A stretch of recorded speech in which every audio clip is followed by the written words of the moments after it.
So my name is Tim Buse. I'm delighted. I'm delighted to be introducing the first postprandial, the second postprandial session of the conference. Sorry? Well, they're not going to pay attention until you start. So, very pleased to introduce this session. We have Michel Feyer from Zone Books talking first on the subject of investee, and followed by Bernard Harcourt from Columbia University talking about contre/counter. So, Michel, take it away. I will.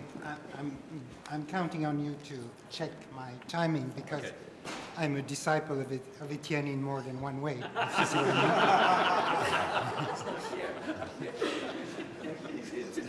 So, first of all, I'd like to thank Adi and Keith and Trouder for this wonderful event and invitation. Oh, you hear me? Yes? Yes? Yes.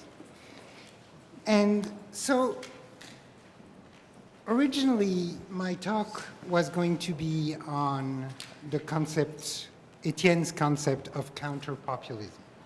And I realized that maybe I should have used that if only for aesthetic effect, because after all, we had a session this morning on internal border followed by, well, interior frontier followed by border, so not quite. We would have had counter-populism followed by counter. And so we could have called the two sessions Etienne Balibar's thought, the long and the short of it. But no, as an act of hubris, instead of counter-populism, I sneaked in my own concept of investee. And so what I'm going to try to do is sort of trace a pathway from Etienne's concept, which I think is a concept in progress. It's a relatively new one in his stable of concepts of counter-populism, and so trace a pathway towards my own notion, in progress also, of investee. So the text of Etienne that I'm going to start with is a conference that he gave in May 2015, I believe, in Thessaloniki, where he introduced, which is called From du populisme au contre-populisme, from populism to counter-populism, where he addresses the murky issue of populism and its recent return, the recent return of the people in politics, in name at least. And to make sense of it, Etienne distinguished and articulate three different terms, Greek terms, because when in Greece, it was the Greeks. So the first one is demos, of course, the people as endowed with popular sovereignty, at least in regimes that call themselves democracies. The second one is Platos, the plebe that tends to be sidelined or sometimes excluded from the demos, but whose inclusion, or better still, whose intrusion, the intrusion of its voices and concerns, is really what democratization is all about. And finally, the third term is ethnos, the people as territorially or even genealogically grounded and rooted. So, at first glance, and I say at first glance, the political landscape that is delineated by the populist revival would involve three contrasted positions. A right-wing populism that conflates demos and ethnos and confines the power of the former to a strict definition of the latter, so in the confines of the ethnos, and which thus fill the ranks of the excluded Platos with an increasing number of foreign residents and allegedly alien minorities. The second position would be a left-wing populism that enables the various and heterogeneous strands of the Platos not only to join the demos, but also, and more importantly, to challenge the norms pertaining to the demos membership, to the demos modes of representation and to the selection of issues that are deemed politically pertinent. And then the third position, last but certainly not least, would be an anti-populist centrism that seeks to preserve the privileges of the ruling elites by way of limiting the purview of democracy. For instance, constitutional constraints such as the golden rule with respect to fiscal policy, or the devolution of monetary policy to so-called independent institutions such as central banks. So a way of limiting the kind of questions that can be asked to the people, to the demos. But also another way in which these ruling elites try to constrain the purview of democracy is by equating left and right populism as two interchangeable or even analogous forms of dangerous extremism, of two symmetrical threats to the perpetuation of the democratic order. So, of course, when you read it like that, you think, well, left-wing populism seems like the right way to go. I would say, though, that though Etienne was initially quite sympathetic to that form of left-wing populism as the proper response of the left to the dominance of anti-populist centrism and to the rise of right-wing populism, it seems to me, or at least it's a self-interested feeling that I want to have, that Etienne is growing to be more skeptical about the merit of this left-wing populism. Hence the evolution, I think, of his concept in the making of counter-populism, which seems to gradually veer from alternative populism, in other words, a leftist populist alternative to right-wing populism, to something that would be more an alternative to populism that would still be on the left, and that would be an alternative strategy to counter the neoliberal status quo. So it is this latter version of counter-populism, which I attribute cavalierly to Etienne, that I want to seize upon in order to try to smuggle my own concept in the making that of investee and of investee activism. But first, let's go back to the context that has prompted the return of the people and of populisms, right and left, namely the now 3-decade-old shift distinctive of contemporary capitalism. So we can say quickly, I mean very schematically, that from the end of World War II to the middle of the 1970s, the liberal social compromise embedded capitalism based on a Fordist, so-called Fordist mode of accumulation of capital, relied on two kinds of balancing acts, both at the level of the corporation and at the level of the national government.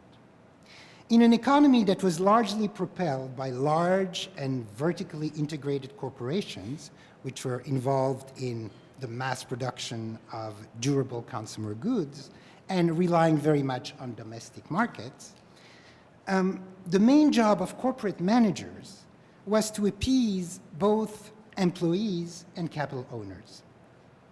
The former were offered, so workers, employees at large, were offered stable jobs, substantial social benefits, and the prospect of upward mobility. The latter, the shareholders, the capital owners, were offered the insurance of reasonable dividends. But most importantly, the art of governing this big corporation was about, for the corporate managers, was to teach a certain form of patience to both employees and shareholders, because the future of the company relied on its sustained profitability. So that meant that a relatively large share of the revenue had to be reinvested in the company. So that was the balancing act, and you had the same kind of balancing act operating at the level of national governments, where there again, governments had to sort of find a middle ground between the interest of the salaried classes and the interest of the propertied classes, and all that was predicated on sustained growth. Neither could be too greedy if growth was going to continue. Okay. But that model started to be exhausted by the turn of the 1970s with the the exhaustion of the so-called Fordist model of accumulation. And from that point on, the art of governing both a corporation and a nation state has shifted radically. First of all, regarding corporate governance, post-war managerial capitalism, so the one that I just described, was blamed for the faltering growth. The fact that things were not going well, that was the fault of whom? It was the fault of these fat cat corporate managers who were much more interested, so was the discourse, in bolstering their own power, their own standing with their stakeholders, especially their employees, but also consumers, but also the state, than doing what their job should really be, which is to make money for the proper owner of the company, the shareholders. Thus, the way out of that slump was purported to involve the creation of what was called by the law and economics scholars, and sort of an offspring of the Chicago School of Economics, who became dominant in business schools by the mid-70s. It was called the creation of a market for corporate control, whereby current but also potential shareholders, meaning investors at large, would be enabled to choose and replace CEOs and other corporate managers according to the latter's ability to raise the shareholder value of their corporation. So competition, all of a sudden, no longer meant competing for customers, but it meant competing for investors, a very different mode.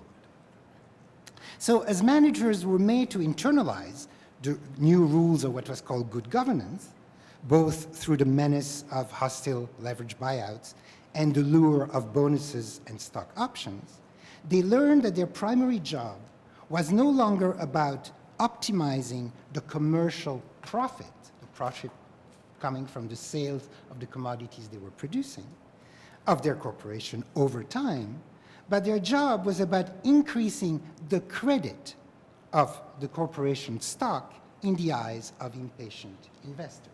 So a shift from profit to credit. The continuously rated value of the stock was now both the compass and the sole object of attention of managers. Now, that's the shift on the corporate side. But now, regarding statecraft, the same kind of shift gradually happened too. Public authorities were expected, when the governance changed in corporation, they were expected to create an environment that would keep managers focused on the creation of shareholder value. And for that purpose, the governments were purported to lift all forms of obstacles to the flow of financial capital. Indeed, to impress upon business executives that raising the market value of the corporation's shares was the only way for them to keep their jobs, investors needed to be free. They needed to be free to move across national borders so as to reward good governance on a global scale. They had to be free to mount whatever takeover scam imaginable so as to raid underperforming firms. They needed to be free to ignore the boundaries separating the different types of financial institutions so as to leave no savings behind with regard to the fulfillment of their mission.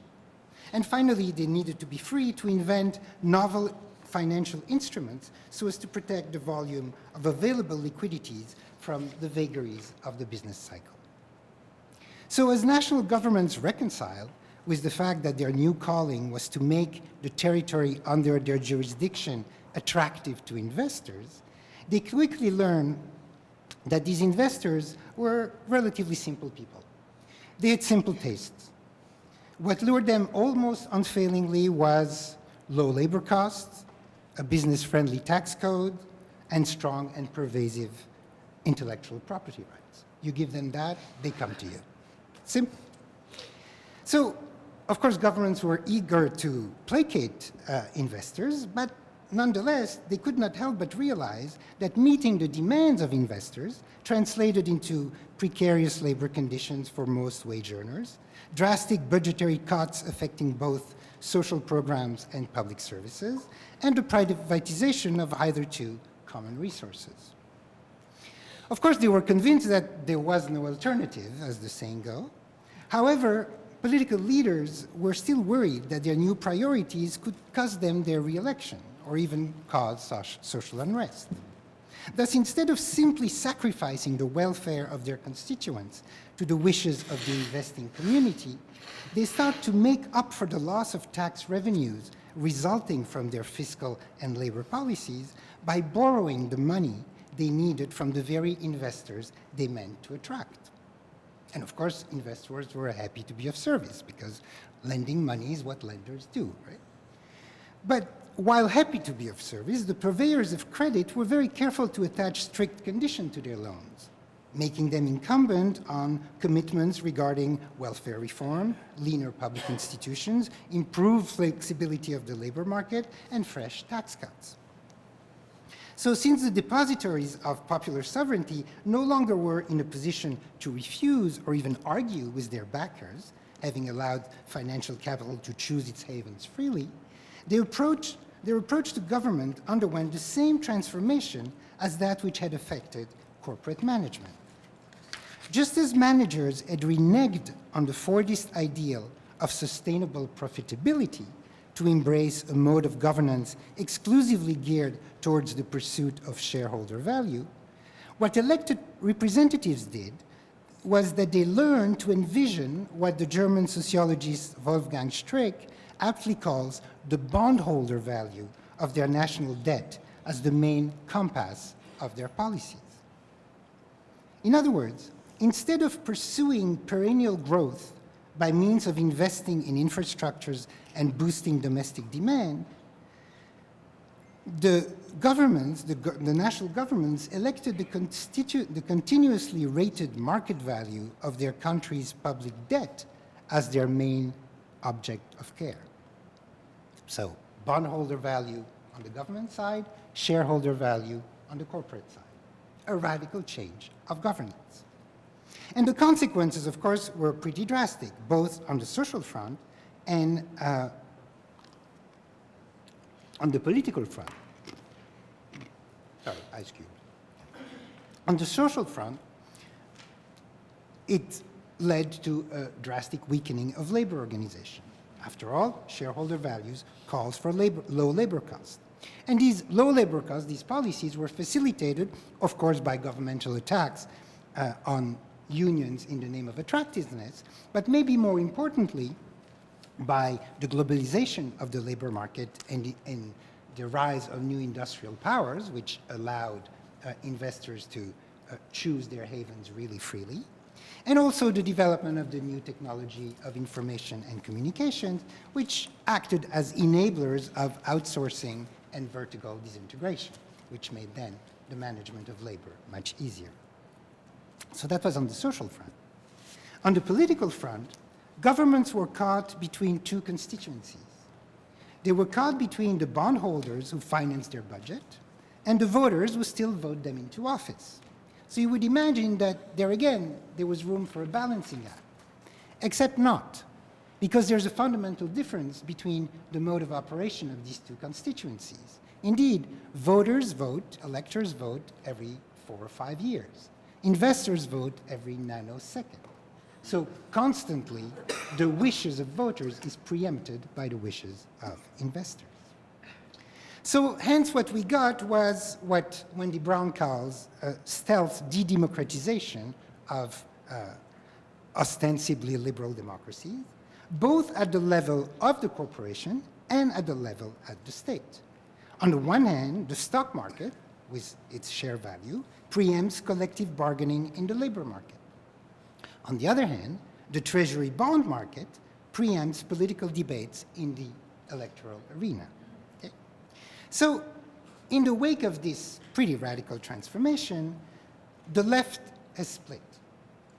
On the one hand, the parties formerly known as Social Democrats, in the Prince way, have aligned themselves with their liberal counterparts in a more and more indiscernible way, because Tina, as they say, there's no alternative. As for the resilient left, for a long while, they would long for the return of the age of Fordist capitalism. Not because they liked it so much, but at least they knew how to fight it. whereas the new one, they were kind of clueless. And it's in that context of a nostalgic left and neoliberalizing social democracy that we had the rise of right-wing populism. Indeed, since the new neoliberal, or more specifically financialized capitalism, corrodes both democracy and national sovereignties, right-wing populists will claim that the only possibility to restore democracy, to bring back democracy, is to restore the ethnos, to bring it back in the confines of the nation state. So in fact, for right-wing populists, you don't even need to be supremacist. Not that some are not, as you know, just in the left wing of the White House. But it was not necessary. People like Marine Le Pen, for instance, in France, could say that it was in the name of democracy that they asked for the restoration of the ethnos. And what they had going for them was an ostensibly coherent view of what was the cause of the people's plight. The cause of the people's plight was freely circulating foreign capital. Freely circulating foreign capital, freely circulating foreign goods, but also freely circulating people. And in fact, speaking about tropes, migrants operated as a very efficient synecdoche of the free-floating capital and goods. So that's the context of the rise of right-wing populism and of its success. And then was a counter-rise of left-wing populism, especially in the wake of, first, the 2008 financial crisis, and then especially of the 2011 occupation movements in Spain, in Greece, in the US, and so forth. So while social democrats tend to imitate the radical left, tend to imitate the neoliberal right, that was... I am not responsible for my unconscious.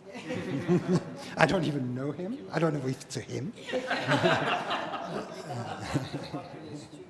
That's right, exactly. Not in the wrong way, anyway. So, as I was saying, while social democrats imitate the neoliberal right, the radical left will reconstruct itself, and quite deliberately so, in the rightist populist mirror. This is what we find, I think, in the important work of Ernesto Laclau and Chantal Mouffe. They take stock of the fact that the labor versus capital opposition, the employee versus employer opposition, is no longer operative in the age of financial capitalism, for the very reason that I tried to describe. So they seek to develop, in reaction to that, their own version of the distinctively populist us against them construction. But of course, their us against them is a very different us against them than the right-wing populist one. Their us against them is the 99% versus the 1%.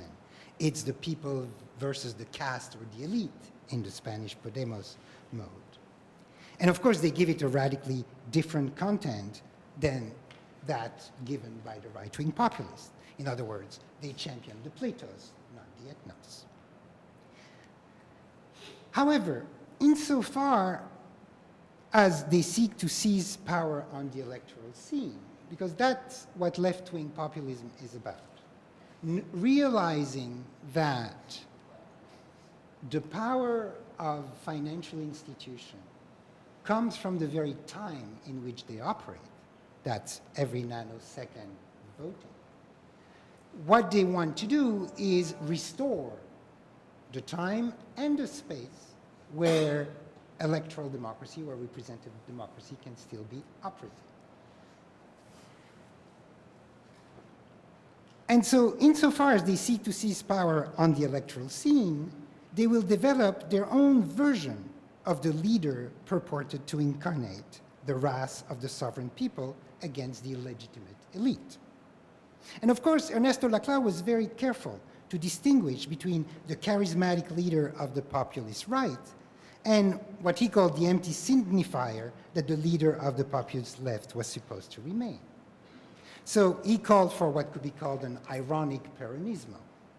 However, I may lose some friends here, but I would contend that the irony was largely lost on actual populist leaders, Chavez, Correa, Kirchner, Mélenchon. Not much empty signifier there. So it seems to me that there is a big trouble, a double trouble with left-wing populism. First, I think it's strategically wrong-headed. Because for an obvious reason, which is that the right-wing version is easier to grasp. And to the extent that the us against them is the common motto, it's more coherent. The local us against the foreign them, let's close the borders to capital, goods, and people, makes rhetorical sense in a way that saying, well, capital, yes, good for the most part, yes, people, no, more complicated to press. So that's why I think there's little chance to snatch voters from the populist right. And that's maybe where I have some problem with the recent strategy of Bernie Sanders, for instance. But it's not only post-electoral, of course. But it's not only strategically wrong-headed, it's also practically worrisome. Because left-wing populists often, I'm talking about the politician now, not the philosophers inspiring them, they realize that they don't have as much coherence as their rival from the extreme right. And so they try to compensate their coherence deficit, which means that more and more left-wing populist leaders are prone to mix some ethnos in their pléthos. You see that with Mélenchon in France, you see that with Oscar Lafontaine in Germany, you see that pretty much everywhere. And also, the other advantage that they have is that the right-wing populists have, is that they can play on a double entendre in terms of the return. I'm sorry. They can play on some double entendre in their return to the good age of Fordist jobs. Because this good age of Fordist jobs was largely a good age for Fordist jobs and careers for white males. So to say that we should return to class and abandon identity politics is problematic. And this is why I believe, recruiting against his will Etienne, that counter-populism should be an alternative to populism rather than an alternative populism.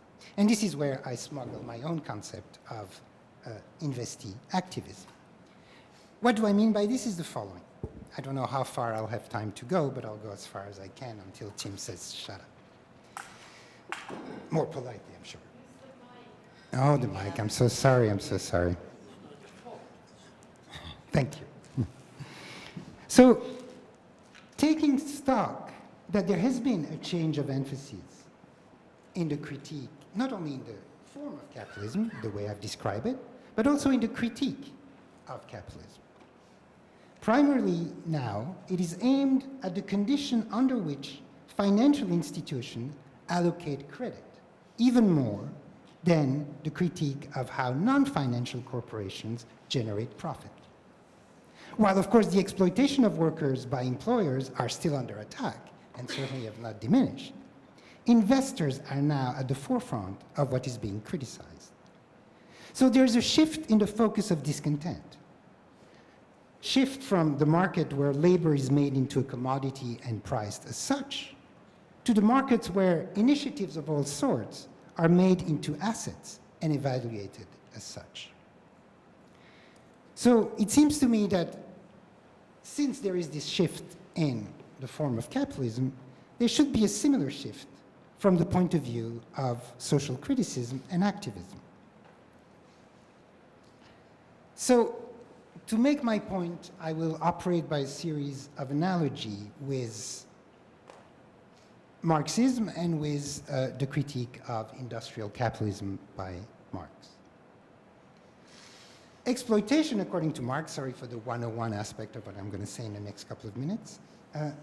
Exploitation, according to Marx, and according to the 19th century and 20th century workers' movement, is the condition of employment under capitalism. Free workers sell their labor power as a commodity in the labor market and are exploited not because their salary is low, but because their salary, the price of their labor power, is inferior to the value of the wealth they produce with their labor power. And the difference being the profit extracted by their employer. Employers are thus exploitative to the extent that they dispossess workers of the means and the product of their labor, but also because they appropriate a share of the value created by their employees. Okay, we know that. But investors, as a function, do not fit well in this definition of exploitation. They certainly extract a rent, measured by the rate of return of their investment, in the forms of dividend, when it's stock, in the form of interest, when it's bonds, which makes them into predators like employers, in the sense that they receive payment for something other than their labor. However, what is specific to investors is their ability as a function, once again, because some investors are employers and some employers are also investors. But what is specific to investors as investors is their ability to select the endeavors that deserve to receive resources. They are primarily involved in the allocation of capital rather than in the extortion of income. So in light of this functional difference between the credit-giving investor and the profit-making employer, to claim that financial markets are currently calling the shots has major implication, I think, for the critique of capitalism today. For it implies, if I'm correct, that the major harm that needs to be denounced is no longer exploitation as we know it. That the harmed party that needs to be mobilized is no longer the exploited worker as we knew it. And that the modes of resistance that need to be developed are not the time-honored forms of struggle against exploitation. So before I go on, two little caveats. First of all, the precedence of the selective investor over the exploitative employer does not mean that exploitation has diminished.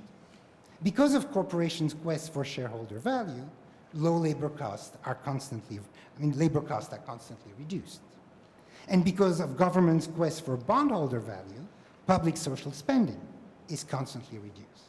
So in the past 3 decades, there's undoubtedly been a major transfer of resources from labor to capital. So no diminution of exploitation whatsoever. However, increased exploitation ultimately proceeds from the investor's power to define both the competitiveness of a company and the attractiveness of a territory and a state. So that's the first caveat. The second caveat is that when I claim that struggles against exploitation of labor are no longer defining, I don't mean that they've lost their heuristic value. Indeed, the labor movement of the 19th century saw salaried work as the social institution responsible for the exploitation of work. The wage was the very expression of the exploitation. Yet at the same time, what is the workers' movement if not a movement of salaried workers, of people who identify, strategically at least, as free workers selling their labor power, and who are united by the common experience and their common interest. And it's as such as an association of free workers, of free laborers, that they enter the labor market as unions in order to fight for what? For better salaries. So on the one hand, you denounce wages as the very condition of your exploitation, and at the same time, it is the object of your demands, and there's no contradiction there. So it seems to me that, likewise, today, the strategy should be about denouncing, yet at the same time espousing the condition delineated by the power of investors. So to make a little foray into that, how much time do I still have? Maybe 5 minutes. Ooh, okay. So let's go through a few contrasts between employers and investors' capitalism, to call it like that. Employers, first of all, where do they operate? Employers, at least the exploitation by employers, operate in the labor market, the place where labor is turned into a commodity. Investors operate in capital markets, the place where endeavors are turned into assets. Now, what do? Employers make a profit, at least try to make a profit. They appropriate income by means of pricing labor. They seek to preside over the allotment of what workers produce. Investors, on the other hand, give credit. They allocate capital by means of selecting endeavors. They seek to preside over what workers get to produce. Now, most important question, on whom do they exercise their specific powers?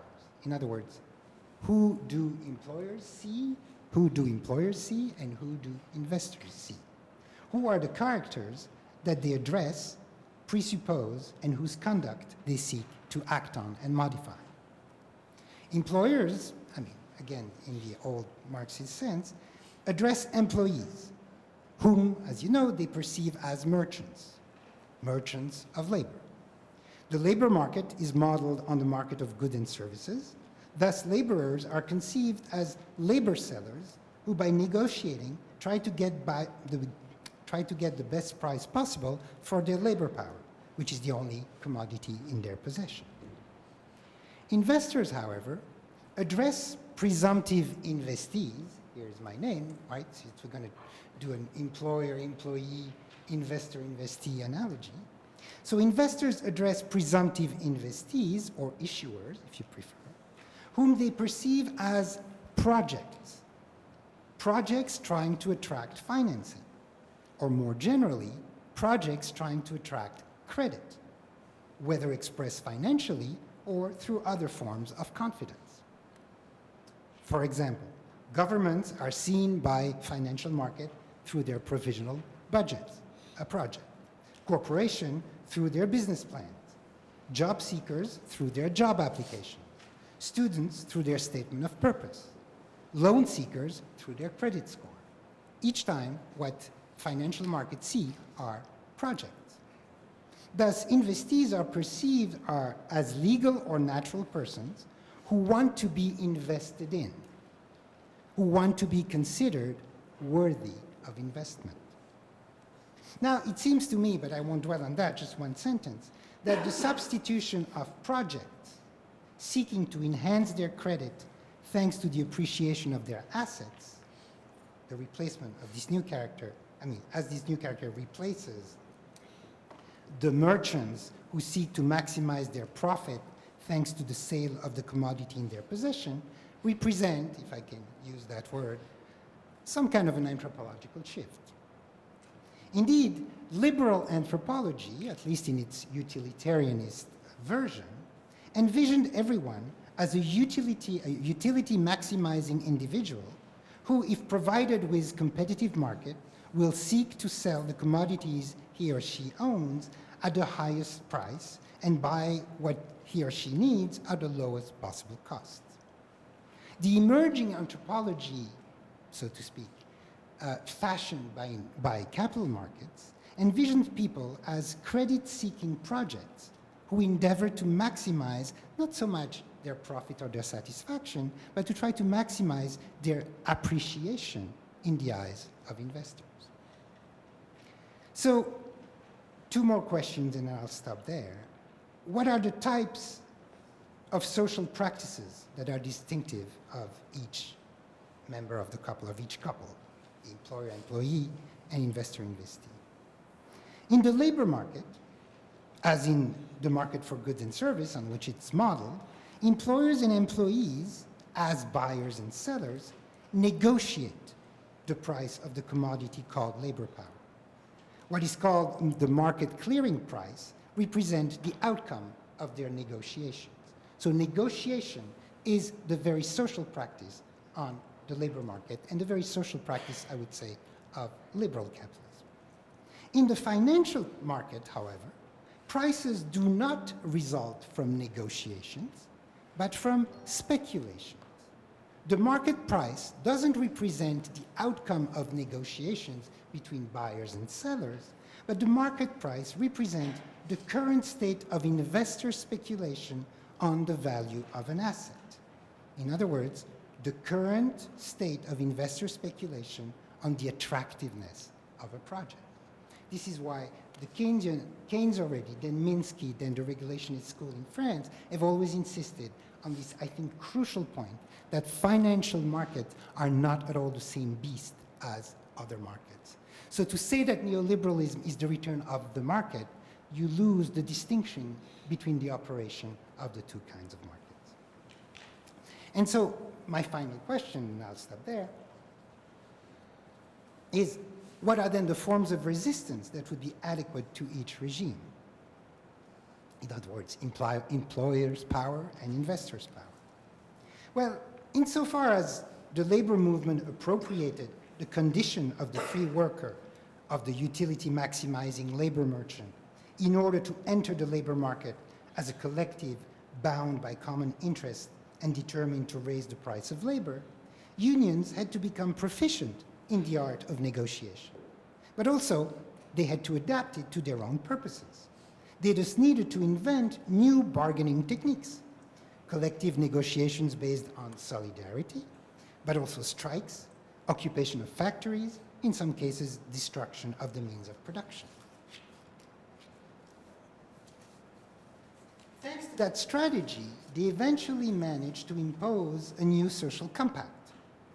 The utilitarian representation, not socialism really, but the utilitarian representation of civil society as a collection of self-interested and competing individuals gradually gave way to a class-based representation of society, whereby social peace and economic prosperity resulted from painstakingly negotiated compromises between, not between individuals, but between antagonistic collective interests. This was exactly what I began with, in other words, the model, the post-war model.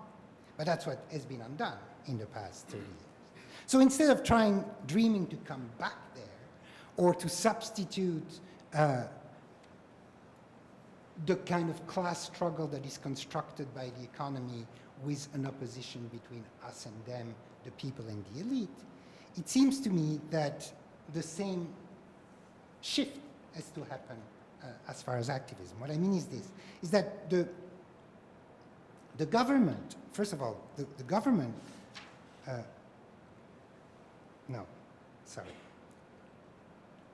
insofar as an investee movement appropriates the condition of the credit-seeking project, of the issuer of initiatives in order to attract investors, in order to enter the capital market and change the condition under which credit is allocated, then that means that investees have to become proficient in the art of speculation, of counter-speculation, in the same way that workers had to become proficient in the art of negotiation.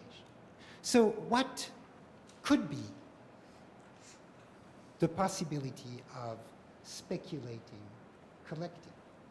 That's the question that I could talk about for hours, but I will leave you with that. Thank you.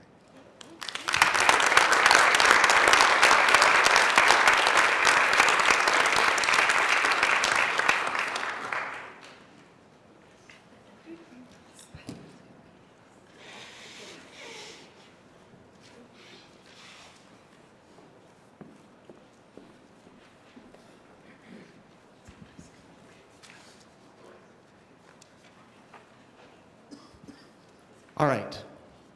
This is going to be a little bit experimental. And I will start my first epigraph from Etienne Balibar's Equal Liberty takes us straight to the heart of the matter, to a counter-power. It is necessary to institute a counter-power in the face of legitimate power that has become the mere property of those who exercise it or the expression of governmental or administrative routine. This essay continues a conversation with Etienne about the possibility and the productivity of conceptualizing what I will call here, for syntactic purposes, the counter move. By counter move, I mean the movement of thought and practice, the action that is captured by adding the prefix contre or counter to another concept. In general, that movement is not so much a concept in itself, but instead the creator, the producer of concepts, almost by definition. It's a concept factory. The counter move produces rich, constructed mental representations.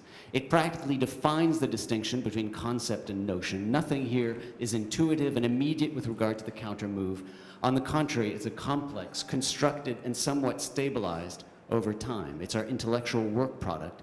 It's the infrastructure to so many concepts. And in fact, if one looks, for instance, in the Oxford English Dictionary, the entry becomes a litany, a catalog, an enumeration of counter-concepts.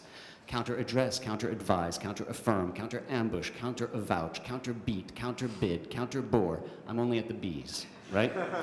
Each one with its early etymological use. Now, the counter-move is uniquely generative, and many of us share a certain romantic attachment to the practice itself, as it is so intuitively linked to disobedience, to resistance, to countering power. Like the concept of solidarity, it feels as if it has a particularly useful valence, a real political potential. But like the concept of solidarity, or the concept of internal frontiers, or many of the other concepts we've heard, it does not have inherently or necessarily a progressive or left directionality. It has this equivocal potentiality. It too goes a bit all over the place, and it can be deployed against the interests of a progressive agenda, as in what Robespierre would refer to as the counter-revolutionary, or, depending on your reading, what Pierre Rosanvallon would refer to as the counter-democracy. And of course, I'm here in Equal Liberty, or rather actually in its footnotes. Or also in the idea of a counter-violence, as opposed to an anti-violence that we heard about earlier. Of course, there are in Etienne's Equal Liberty and the other writings multiple deployments of the counter-move. There is the counter-racism, there is the counter-populism that we just heard about in Michel's talk, there is the counter-power on the screen. And then there's also this important counter-move which first falls on the ledger of the dark side. The crisis, and this is in Equal Liberty, the crisis of the national social state correlative to globalization, the reproletarianization that constitutes both its result and one of its objects from the side of the dominant classes of financial capitalism gives rise to a whole series of national or international political initiatives that relate to what could be called a preventive counter-revolution. So the notion of preventive counter-revolution, more so than a neo-imperialism. The dark side, as well, of course, as when possibly one could turn this around, although not necessarily. This may remain dark, it depends. We'll have to see later when we talk to Etienne about it. Eliciting in response, as a revolutionary response, or if you like, the counter-revolution, according to the scheme of going to extremes. How then do we, or perhaps I, deal with, on the one hand, this romantic attachment to the counter-concept and to the concept factory that seems sometimes to do good work, that also has a dark side, or simply perhaps no necessary political valence, like so many of these other political concepts? How do we deal with that romantic attachment when, in fact, it can lead in the other directions? And what I'm going to argue today is that there is a peculiarity about the counter-move that may distinguish it from others, to other conceptual moves, and that is tied to its particular movement. And that's what I'd like to explore. I'm going to argue first that the counter-move can be very productive, for good or for ill. But second, and more importantly, that it can function in a particular way, in a uniquely powerful way. When it functions at its best, it achieves something remarkable. It goes beyond the play of counter moves to achieve something unique or absolute or perfect in a way that no longer depends on the earlier countering that it was doing. Now, this is not, I'm going to suggest, a dialectic. It's not a question of an opposition that leads to a, well, use your word, a synthesizing moment, say, for instance, to be simple. In fact, the original counter move is different from the opposition at the heart of the dialectic, and I'll come back to this. The stage of perfection that I'm trying to describe is one that depends first on countering, on a parry, but then ultimately achieves its own autonomy, such that the concept achieves its own autonomy by merely indexing the former counter that it is countering, but becoming fully independent as a concept in itself, no longer as a reaction against something else. And I believe that this is different than the way that concepts generally work. So I'd like to distinguish this from, as Judith Butler was reminding us this morning, the Nietzschean idea that concepts are cumulative effects of dead metaphors, or that only it's when history is forgotten that something can become a concept, because what operates here with counter moves is different. The counter concept still always indexes a history. It remembers it. But it has become, in a way, independent of it. And so, also just to touch another conversation, and there were so many over the past 2 days, it's also possibly a, well, I wanted to touch on this question of whether the political concept is an oxymoron in this particular context, and suggest that in fact, instead, no, it may be a tautology rather than an oxymoron. That this form of conceptualization is inherently, the counter move, the counter concept, is inherently political. And of course, this does fit in my disposition to see relations of power everywhere, not rarely, not once a day in Providence, but practically at every moment, every second, in this room, in the disposition of the tables, and the ordering of the schedule, and the placement of the bathroom stalls, etc. Okay, so let me go then to my political concept making. If I had to give my own epigraph to the argument today, I'd turn to Joseph Conrad's novel, The Secret Agent. And this short passage by the professor, you will recall as the figure that perhaps most inspired later anarchists and terrorists, prominently among them the Unabomber, Ted Kaczynski, who expressed a great affinity for the professor. The terrorist, the professor says, and the policeman both come from the same basket. Revolution, legality, counter moves in the same game. Forms of idleness at bottom identical. He plays his little game, and so do you, propagandists. But I don't play. Now, you may recall that the professor had strapped on him at all times flasks of explosives and carried a detonator in his hand at all moments, ready to blow himself up and everybody around him. Conrad, who would always label his characters for us, referred to the professor as the perfect anarchist. And what was that he was after, the perfect anarchist? What is it you are after yourself, Ossipon would ask him with indignation. A perfect detonator, he says. Now, one could assume from the novel that the professor himself had begun as a simple anarchist, caught in these counter moves, caught in the play, in the game, in the parry. That he was part of the dance, of this judo of counter moves, but that he had gone beyond them in order to achieve the state of being the perfect anarchist. Of course, the perfect anarchist that does index anarchism and the counter moves itself. But what I would suggest it is that precisely going beyond the counter moves to this other level, somewhat autonomous of the counter moves themselves, that becomes perfected. And so, referring to himself and the fact that he always straps explosives on himself, the professor remarks contemptuously to Ossipon. He says, "They know," this is the police, "I shall never be arrested.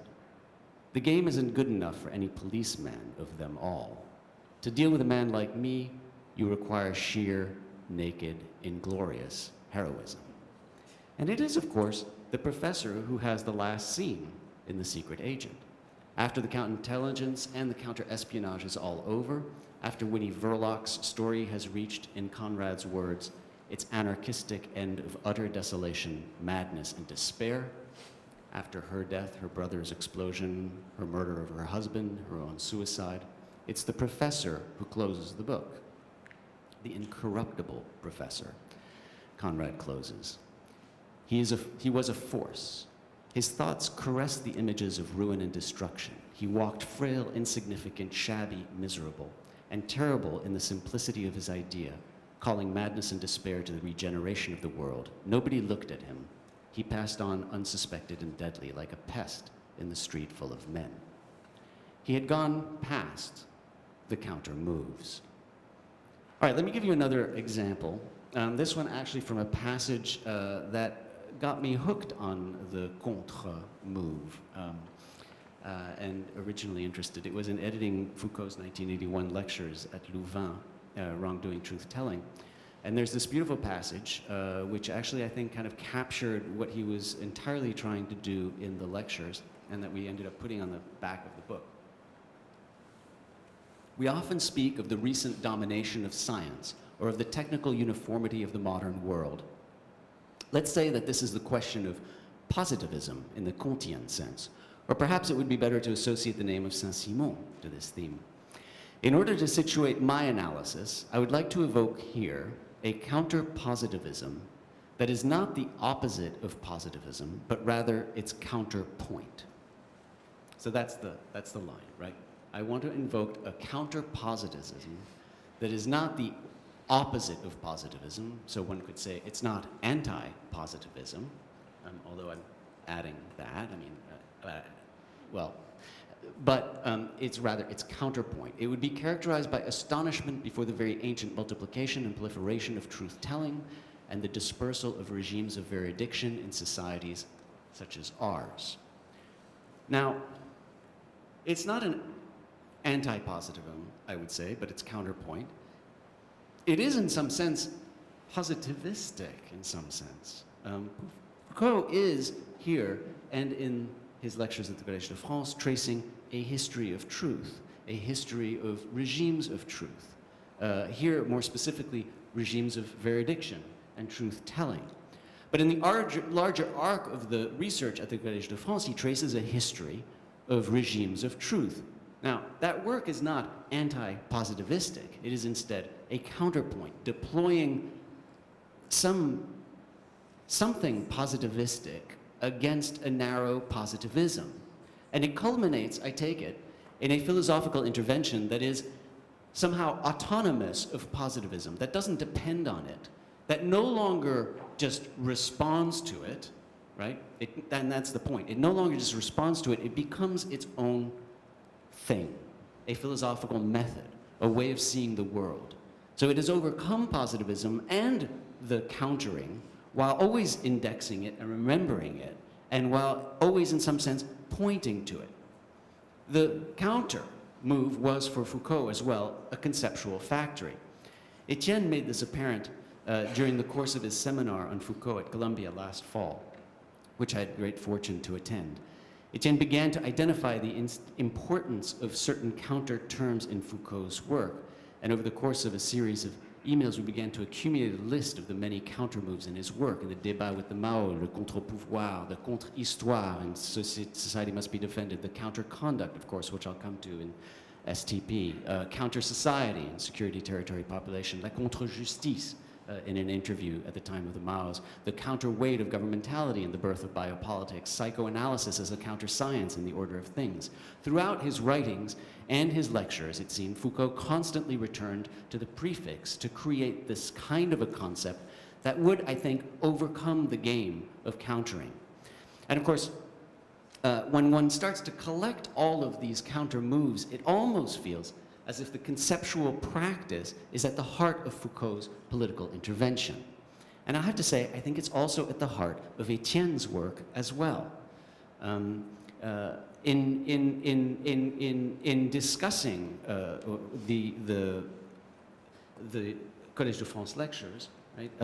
Etienne developed a notion of a counter-politics in the seminar, in contrast to le politique, the apolitical or the unpolitical. And then further, this past summer, at a conference in Créteil, at Créteil on assujettissement and subjectivation, this past June, Etienne developed the concept of the counter, or pushed this concept even further. My sense from your talk, Etienne, but I don't want to put words in your mouth, but you will come back to it. But you remember the origin of my obsession with that I mentioned, which was, I'm sorry to interrupt. Yeah, you, go. Give Go. me a little bit to 1 minute. Of course, Foucault is one source, but the other one is a disturbing phrase that Althusser was very fond of, namely, just as, so it was in French, hein, just as un contre-torpilleur, a counter-destroyer, is still a destroyer, a counter-transference is still a transference. And at some point, it occurred to me that a perilous additional use of that trope, it's a trope, could be, and a counter-revolution is still a revolution. Right. So let's come to that.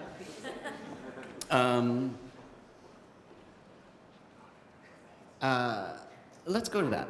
I'm going to skip some stuff here. This is from the back of volumes 2 and 3, of course.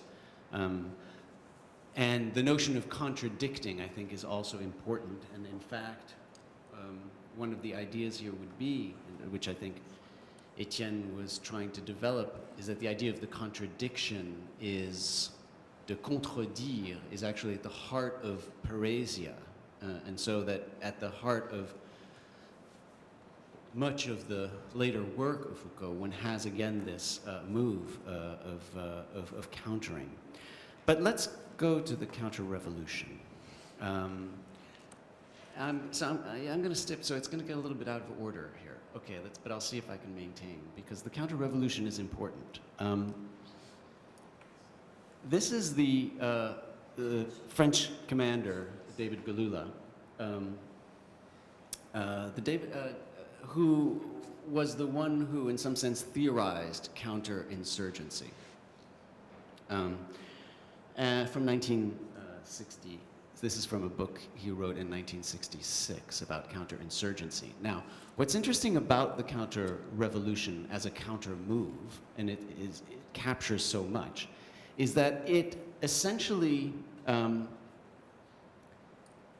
takes as its basis Maoist strategy, okay? So what it's doing is it's producing a counter-revolution or a counter-insurgency on the basis of the insurgency itself and the insurgent thought itself. This is Galula. You hear it completely, right? Whatever the cause, there'll be an active minority. What's fascinating, of course, is when you get to 2006 and you get to General David Petraeus's possible Secretary of State at this point. David Petraeus, who captured counterinsurgency the best and used it most effectively. You see exactly the same thing. And he's taking this Maoist idea, right, as the basis of his counter-revolution. Now, in fact, he boils it down to this little table here, this little graph, that really summarizes Mao perfectly, and it becomes, of course, the source of American counterinsurgency doctrine, right? So now, that suggests, of course, something very interesting about the counter-revolution. Yes, it is, I take it, a revolution. It remains a revolution, but what it, and I would say, and so here I'll go to the, I'm just diving to the end. It has become, in the United States, as a result of several historical waves, that have included first a wave of transition in military strategy in the United States from large-scale battlefield warfare to counterinsurgency warfare, first. Second, a wave of transformation of foreign policy that has absorbed counterinsurgency as the model of dealing with intelligence, indefinite detentions, etc. And a third wave of domestication of that counterinsurgency doctrine and its application domestically in terms of the militarization of the police forces and the way in which we treat protesters. That what has ultimately happened is that the counter-revolution has become unmoored from any revolution, right? And that's what is so remarkable about the American counter-revolution today, is that there is no insurgency in this country. And yet, through this move of counterinsurgency, right, we have a new way of governing that effectively it's sans insurgency.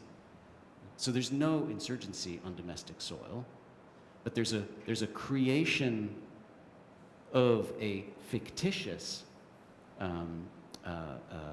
insurgency, which is becoming, in some sense, identified as Muslims, right?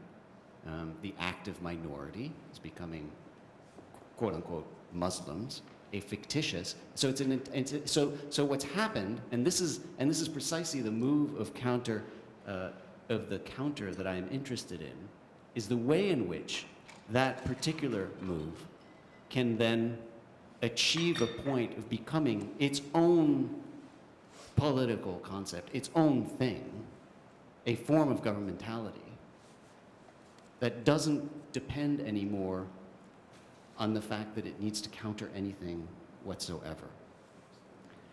Okay, I ended up jumping all over the place in order to address this question. It remains a revolution. No, not at all. I wanted to say three quick things about this. First, the counter is not the anti, but we can talk about that. I think that's pretty clear. We've had some discussions about it in terms of kind of the anti-Marx of Foucault, whether one can think of it as an anti-Marx or a counter-Marx, and we've had some discussions about that, particularly in the context of the 1972 lectures. I would argue that insofar as Foucault himself was supplementing but not displacing the accumulation of capital by the accumulation of docile bodies, that we were facing there a contre-Marx, at least in the early 1970s, which was the most Marxisant period for Foucault. That would be the first thing. The second thing would be there's a certain interiority to the counter move. There's an internal logic. It mimics, in some sense, immanent critique. And here I think you could turn to Arnold Davidson's essay in praise of counterconduct, where he writes that it's in the interiority of the relationship, I think, he writes about the interiority of the relationship between points of resistance and relations of power, and he also writes about the interiority of the counter-conduct. So the counter-move has a particular kind of interiority. He writes, in Security, Territory, Population, Foucault also emphasizes the non-exteriority, the immanent relation of conduct and counter-conduct. The fundamental elements of the counter-conduct analyzed by Foucault are not absolutely external to the conduct imposed by Christian pastoral power, right? They share a series of elements that can be utilized and reutilized, reimplemented, reinserted, taken up in the direction of reinforcing a certain mode of conduct or of creating and recreating a type of counter-conduct. Now, he explains in this essay the kind of, quote, tactical immanence of counter-conduct to conduct. And he argues that counterconduct is, quote, not simply a passive underside a merely negative or reactive phenomenon, a kind of disappointing after effect. Instead, counterconducts are like not les phénomènes en creux, right? So there isn't this negativity to it. They are there is a productivity, Arnold writes, a productivity of counterconduct which goes beyond the purely negative act of disobedience. Now, some of this sometimes is, characterizes it a little bit melodramatic because in part it's not tied to the notion of the counter, but tied to the ethical dimension of the conduite des conduites that it is countering in some sense. So a lot of the romanticization of the notion of counterconduct here relates to the specific ethical dimension of pastoral conduct. And it's for this reason, I think, that for Davidson, the notion, he writes, the notion of counterconduct adds an explicitly ethical component to the notion of resistance. I think that that is peculiar to conduct of conducts and not necessarily tied to the counter move itself as a method. But I think that this notion of interiority certainly applies. And one thing I did skip also is that there is also a lot of fluidity here. And it's not entirely clear to me, for instance, in distinguishing the anti from the counter. I mean, one needs to be careful. There's a lot of proximity, and in fact, the proximity to dialectical reasoning is there. This was from a passage, Michel Foucault, where he himself is writing about counter conducts here, counter effects. Okay, this is in the context of an interview he gave on Sex and Power, and he's talking about producing certain counter effects. And I dare not use the word dialectics, he said, but this comes rather close to it. So we need to be careful not to, I think, spend too much time fighting over some of this and the relation to dialectics maybe. It is close to, but it has its own particular uniqueness. And then, so the third point I was going to make had to do with the ultimate emancipation of the counter move. When the counter move works at its best, it gives rise to something that is neither the opposite nor even the dance partner, but instead is perfectly autonomous and self-sufficient, a concept that functions all on its own. Counterconduct is no longer conduct that resists something, but conduct that becomes its own form, a pure form of force, of disobedience, or of resistance.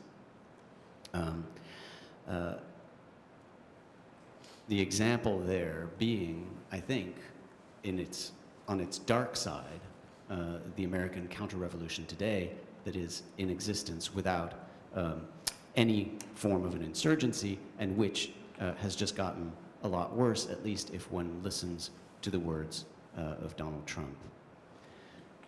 All right. Despite that dark triumph of the Dark Lord, I think that in the end, the concept of the counter move can bring us to the heart of resistance and disobedience. It might be possible to develop a theory of the counter move as one among other forms of critique, also to try and build on an earlier notion of political disobedience, to draw on the energy and the positivity of needing to counter, and to try to achieve that overcoming. The simple model that I have in mind, of course, is something from martial arts, although I must warn you that I know nothing about martial arts and have spent most of my life ridiculing it rather than trying to do it. But it's the jiu-jitsu move, right, which is to take the energy of the movement one is faced with to turn it against that. So it's using the movement, and that is in part what the counter move does. And so one could imagine trying to think about that in positive terms. Perhaps that is the counter-revolution that Etienne does or does not endorse in Equilibrity. It's possible that especially today we need to even more go counter, but in the sense of counterplay, in the sense of exceeding the ideology we counter to achieve something autonomous. I take it that's what happens when jiu-jitsu becomes an art form or a business, when the counter-revolution becomes a form of governmentality in the absence of any insurgency, when the counter-reformation becomes something greater than a response to the Protestant Reformation, but instead a new form of governmentality, when counter-positivism becomes a philosophical method that need not refer to positivism anymore, or when, in Joseph Conrad's book, the professor becomes himself the perfect anarchist who has gotten past the play of the game of counter-moves. Thank you.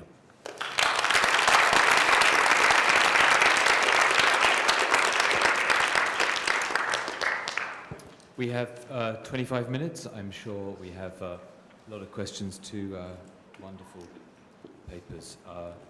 Emily, and then Suzanne. Yeah, I'll talk fast before I get another coughing fit. So I have actually a question for each of you. And Michel, your final question is what would collective speculation look like? I was actually trying to think of some good investees, those subjects. And the place that I immediately thought of was the university.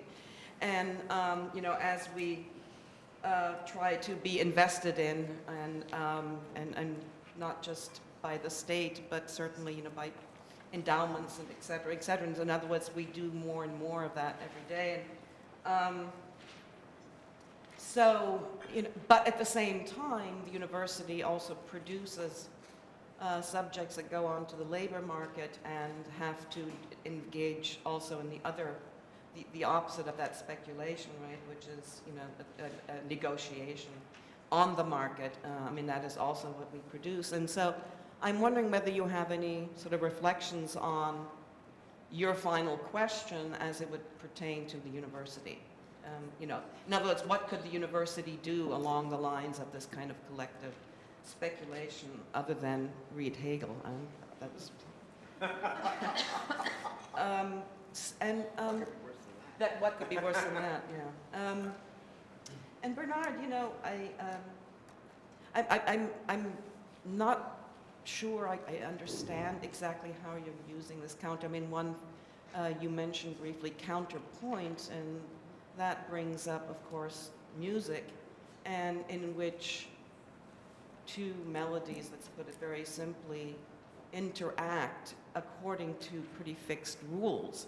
So I'm not sure how that definition would work with your uses of the counter.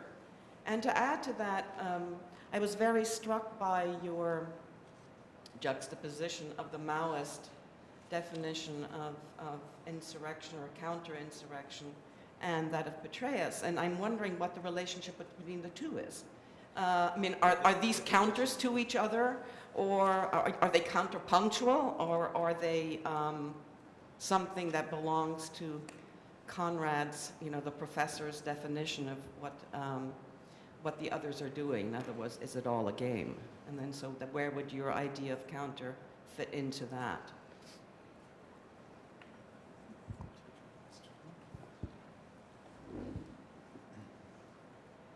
Okay, two things. I'll try to be as short as sorry.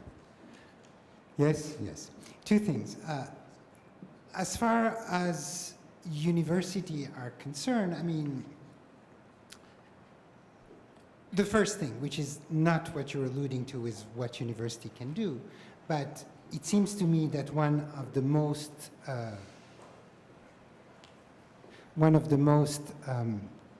remarkable and precise expression of investee activism, as I see it, is the strike debt movement, and strike debt, right? Strike debt. Who are these?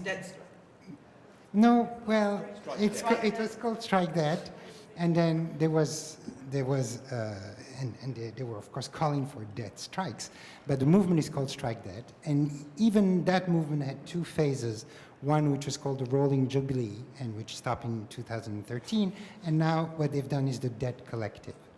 And the Debt Collective, what they tried to do, they tried to gather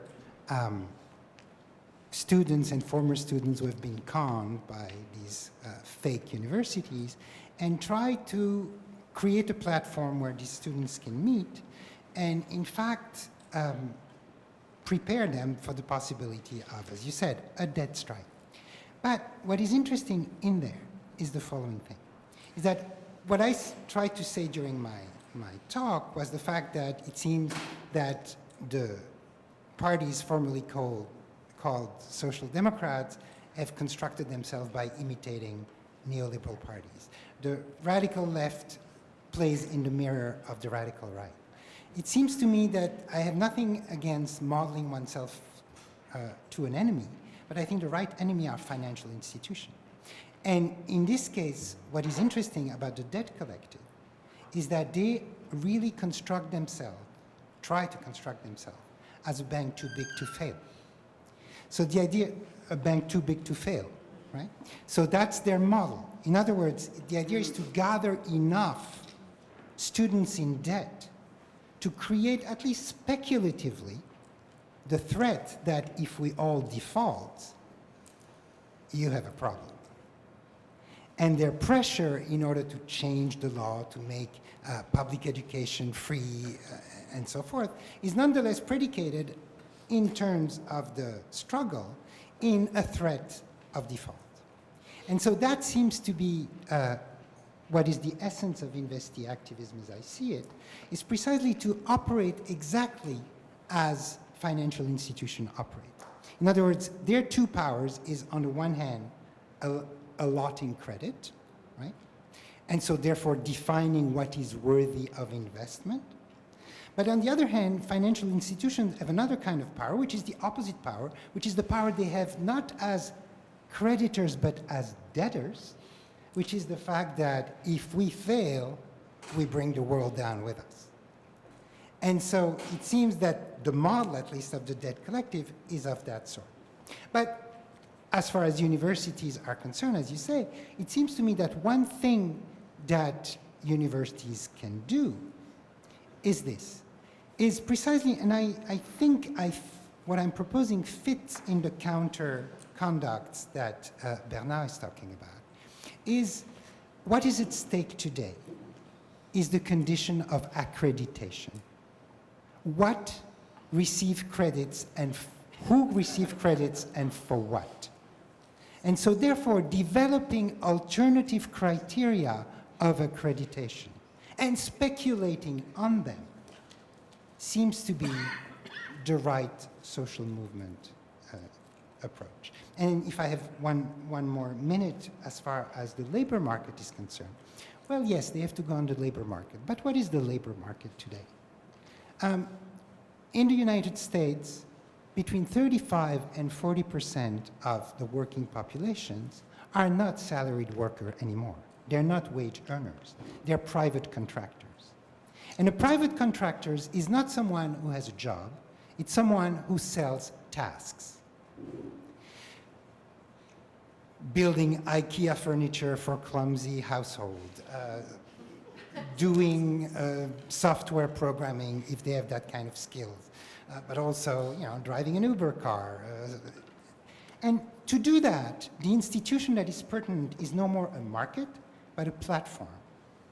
It's on a platform that you sell these tasks. And how does a platform operate?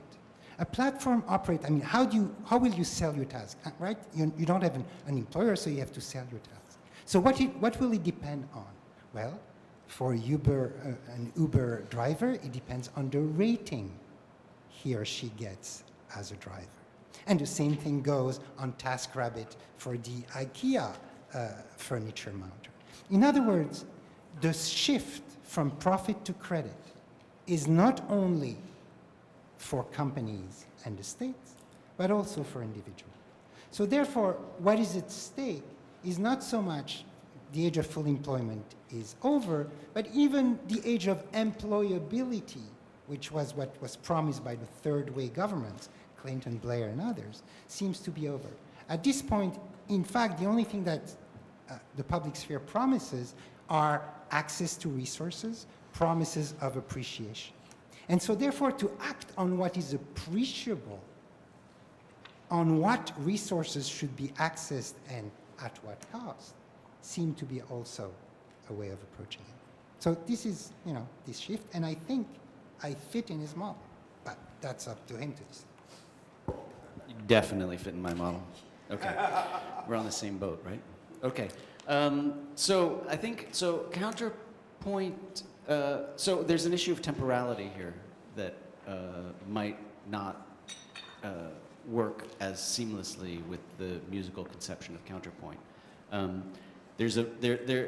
And so it's possible that the notion of counterpoint that Foucault is deploying is not necessarily, you know, this continuous interchange, but kind of a moment of placement, a moment of placement. And part of what I'm suggesting is that the temporality here is different because there's the moment of placement of being in the game at first, but then extricating oneself from it or achieving something else. Now, what is that something else? I mean, I think one would have to think in the contemporary context, one would need to think about the logics first being used perfectly. And the same logics, and so that the countering at first, for instance, in the direct military strategic context of counterinsurgency in Afghanistan, what General Petraeus was doing would have been, yes, an ongoing musical counterpoint, picking up on exactly the same logic and then trying to deploy them. But over time, something else is being achieved. And so one can hear, for instance, very much of a similar rhetoric right now in the political context, where Muslims become the active minority in very much of a, I mean, this isn't the first time that this happens, right? So, I mean, very much like the Red Scare, or internment camps, etc. But we're seeing a notion of an active minority that's not, it's not explicit, but it's just playing on these themes, needing to torture the families of suspects or filling Guantanamo again, right? All these things. No explicit reference to the to a counterinsurgency at all, nothing explicit anymore, and trying to achieve something different, right? And it's not exactly clear. I mean, I think in part that's what's so puzzling is what is it exactly that is intended to achieve? Is it, you know, a Trump commercial empire, right? Or what is it exactly that is that level that is being achieved? But I take it that it's something that has become unmoored from the reality of counterinsurgency, of a counter-revolution. Okay, this session will end at 6:10 if the questions and answers go according to the first one. So can I suggest that we have 3 questions together, followed by another 3 questions? 5 more minutes. Oh, only 5 more minutes from now? No, Extra. Oh, yeah, sure.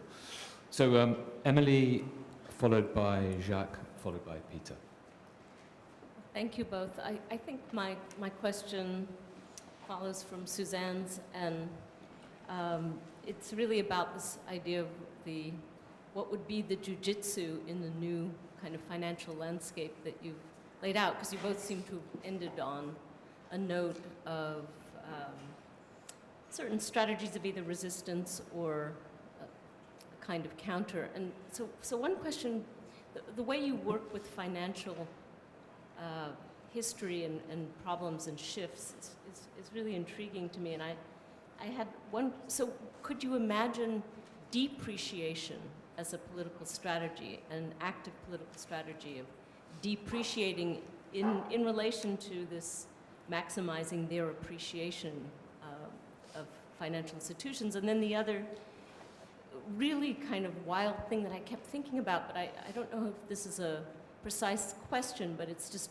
maybe both of you could think about this in terms of the infrastructures of where politics is or where financial speculative markets are. I've been fascinated in the paper reading, for the last few years reading about limited liability companies. The whole concept of a limited liability, where is it? And invariably the New York Times story ends up with, and it's in some, office park. There is no there. In other words, it's linked to offshore, it's linked to shells, it's linked to these incredibly complex structures of non-localizable political force fields. And so how do you resist that? What's the jujitsu in relation to something like a limited liability company?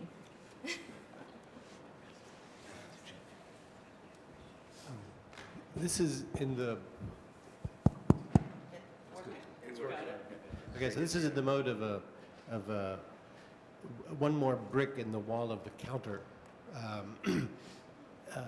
Both a note from a lecture by Althusser or the publication Marx and His Limits, which I'll read to you in just a second, but also to remind us that when a stick is bent, one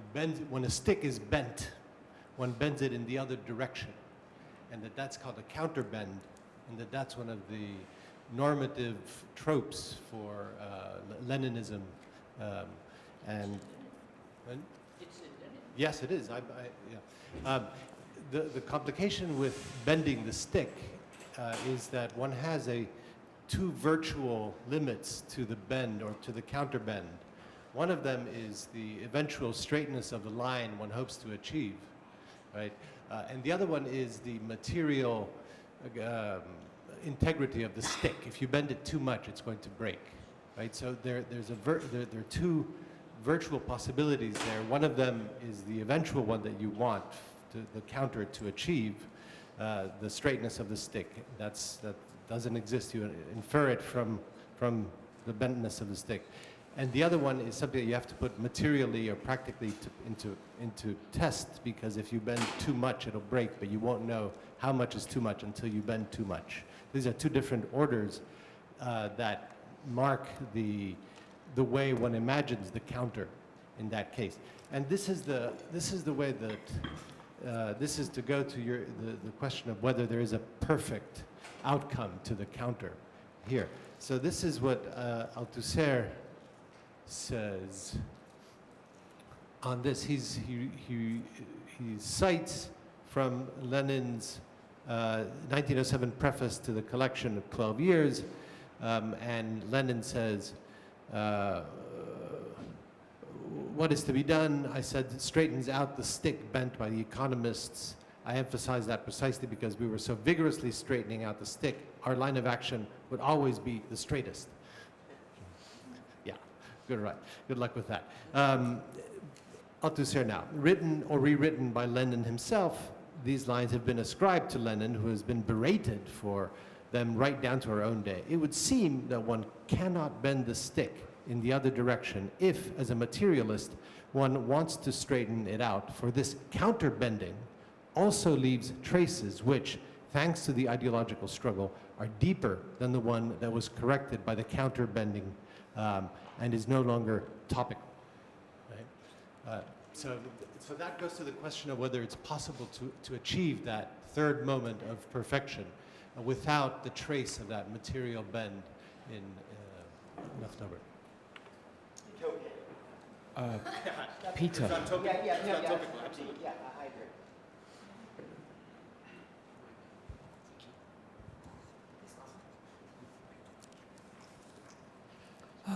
I'm sorry, my voice is disappearing. I want to offer some doubts about the formalism of the counter move. Yeah. I mean, you say the counter move is not necessarily left. Yeah. But the counter move is, it seems, definitively neutral. Right? And in being definitively neutral, it is in a certain way structurally not left in its inherent neutrality, right? Even if occasionally it results contingently in a left result. In other words, this is a concept which is part of a reduction of politics to tactics, which is not useful for thinking about the future of the left. Do we get to talk? Yes. Well, I was with you for a little bit. But, I mean, if you want to say that contre-conduite, if you want to say that Foucault and Balibar, counter-move is central to Foucault and to Balibar, I would say. So therefore, to suggest what you're suggesting is demobilizing, I would say. The appeal to authority is no longer a function. Peter, you really need the mic. I just wanted to say that the appeal to authority is a rather old-fashioned move at this point.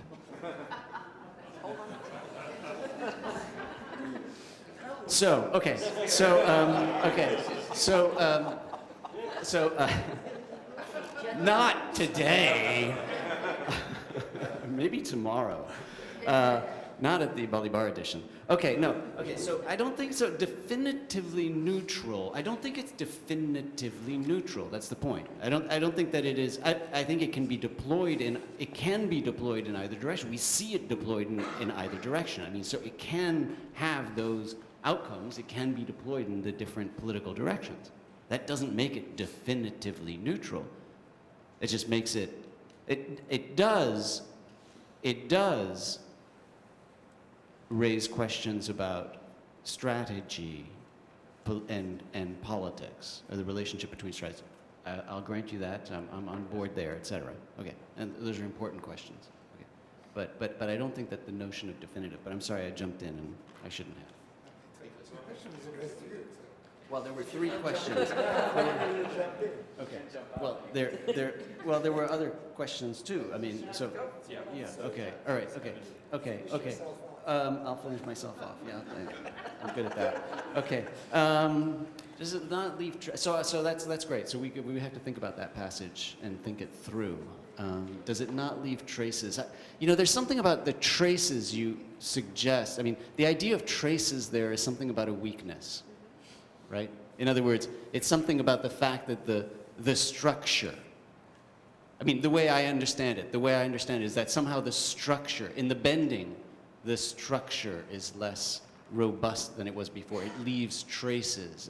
And so that's what I would worry about also, possibly, that those traces would produce something that would have less potentiality because of that, because of the structural breaking that was involved in the different moments.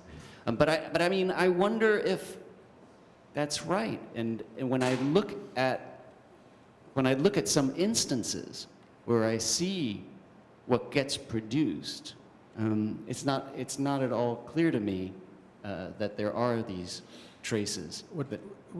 Let me allow me to step in just a second, because the question of the material solidity of the stick is an important question. In a conjuncture, you want to make sure that you don't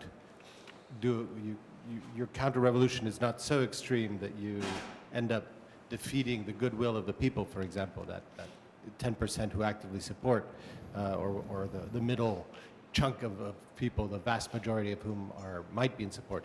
But Lenin's point, I think, and is quite strictly that there has to be a pre-existing and normative concept of the straight line toward which you're bending, counter-bending. And so the question would be, what is the place for the normative idea of the straight line in the notion of the counter that you're offering? On one side, and on the other side, I don't know that it is actually a sign of weakness that there's the trace of the counterbend in the eventual straightened stick. I would, it's not a weakness for me. Maybe it's a source of strength. It could be a source of strength. For example, the mythology of the eventual revolutionary state, like a vaccine, would include the story of the counterbending and of the struggle of the counterbending as one of the binding forces of the Right. new stick. Right. Or like a vaccine, right? Right. Okay, and then, well, Emily, I'll wait till Emily comes back. I can't answer to Emily when she's not around, although, you know, then she wouldn't contradict me for sure. Can I suggest I have actually a long list of people. Can I suggest we have 3 comments followed by Etienne's question?